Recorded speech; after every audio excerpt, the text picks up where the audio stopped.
How are you thinking and feeling about this now? It hasn't hit me yet because I still have a few more weeks. But I wanted to go while I was very active, busy. I wanted to go while people said, we'll miss her. Not, is she still here? And it wasn't because there was somebody nipping it at my toes, or where you see a little bit some of the late night people, we have to go because there's a new one and a younger one. I mean, there are lots of new ones and younger ones, but this was my own decision. I will miss being on The View. I created it, and I'm very fond of the women, but I will continue to be the executive producer, so I'll have my finger in here and there. Your inbox must be overflowing with messages and well wishes from people. What kinds of things are you hearing from friends and even complete strangers? I don't believe you're going to do it. You're really going to do it? After all these years, you're going to do it? And people are worried about, will I be depressed? Will I mind? I don't think so. I mean, I've worked forever, and I will like not having a schedule.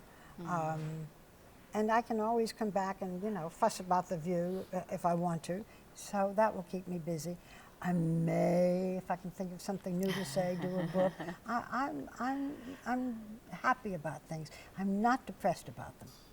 When you began in television as a writer and then started working for Abraham Lincoln. No, but as the Today Girl, I mean, things were so I was never different the Today Girl. in television. Did you hear what I said? You were never the Today Girl. Yeah, that is my legacy. There had You always changed been a it. Today Girl. I changed it. And now, of course, women do everything. I'm very proud of women like you who, do all kinds of stories and all kinds of interviews. Well, in so many ways, it's possible because of you. And things were so different then for women.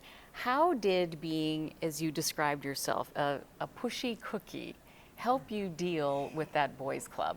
Well, it was what we call the hard news, and I was the first female co-anchor of a network news program, and I was a big flop. I was a failure. I had a male partner who didn't want me, and neither did the audience. Sometimes I think failures help, because I then had to work my way back, and that's when I did perhaps my most important interviews. Fidel Castro, Anwar Sadat, the president of Egypt, along with the prime minister of Israel.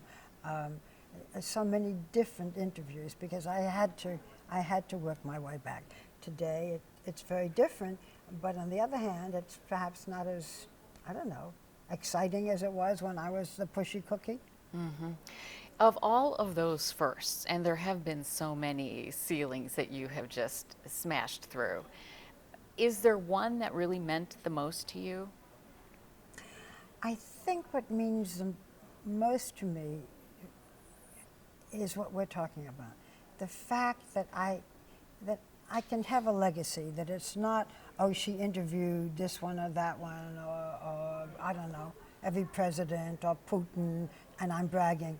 But the fact that maybe I paved the way a little bit for the younger women today. When I feel that, then I think I've accomplished something. I don't think there's any question about it. And I think whether you were a woman in broadcasting or another field, I think what you were talking about in terms of experiencing struggles and then finding a way to grow from that is something so many of us can relate to. Well, we have this wonderful special coming up, this 2-hour special on May 16th, which looks back on my career. And the things that stand out to me are not the presidents and not the heads of state, but Christopher Reeve, who was paralyzed from the neck down and did an interview and talked about playing the hand that you're dealt. Or a man who and his wife, both of whom were blind and deaf, and did their interview putting their thumb on my lips like this. I mean, these are the ones that stay with me and make me realize that I have had a life that's so varied, and those are the things that I will remember. Yeah, the movie stars are there, and I don't knock dealing with a head of state, but there's been so much more that I can look back on and feel good about. I've had a blessed career, And I'm not walking into the sunset quite yet. No. But I also know, as I said to you, that it's time. It's time for me to walk off, and it's time for you to walk on. You're known for those in-depth interviews and not being afraid to ask any question, and also eliciting a lot of emotion. Is there an interview that really got to you emotionally? When I do interviews with people who have survived handicaps, those are the ones that have stayed with me. Sure, would I like to interview the Pope? Yeah, no Pope has done a television interview yet. Would I like to interview Queen Elizabeth? She has not done an interview. There are the ones out there that you say, if only. But I guess it's the human interest interviews and seeing people survive great tragedies and failures that stay with me and educate me. So, television. And movie stars, certain movie stars. There are one or two men. One or two men One in or two men. particular? You want a name? No, for a second I thought about it. I almost did, but no, I won't name. When you really ascended in your career, it was an era where journalists became big stars themselves, and there were not as many voices as there are now.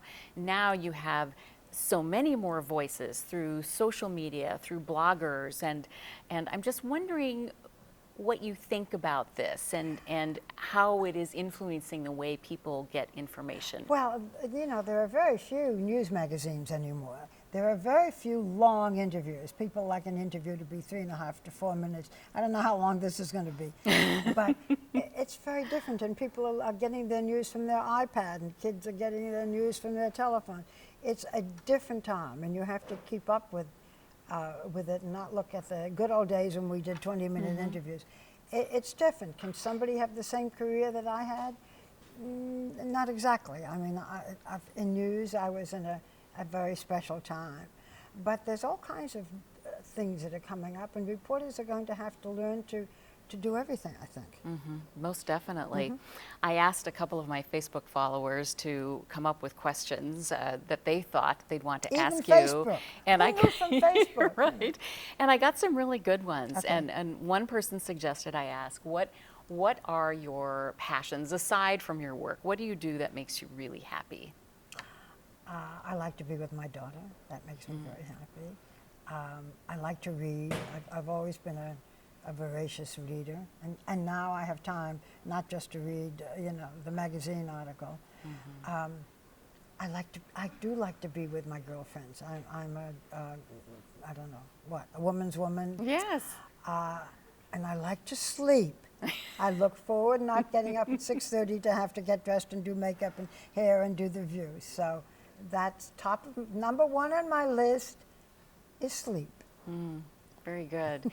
And another question that I think is terrific, especially as this is a time when you, kind of reflect on your life and your career and all the experiences you've had. For you, what has been your greatest life lesson? I used to say, this too shall pass, so that you learn to live with failure. It's very nice to live with success, and nobody has it all. I used to think that wasn't the case, because when I was growing up, I had a sister who would today be called mentally challenged, and it was a difficult childhood for her and for me, and I thought everybody had the same situation, and they don't. But on the other hand, we all have something, I think, that we have to overcome. And the life lesson is you persevere and you can. Well, I am so happy I had the chance to talk to you today. I am too, thank you. Most of all, to say thank you for everything you've done and the wonderful example. You're very kind, thank you. I appreciate it. Thank you.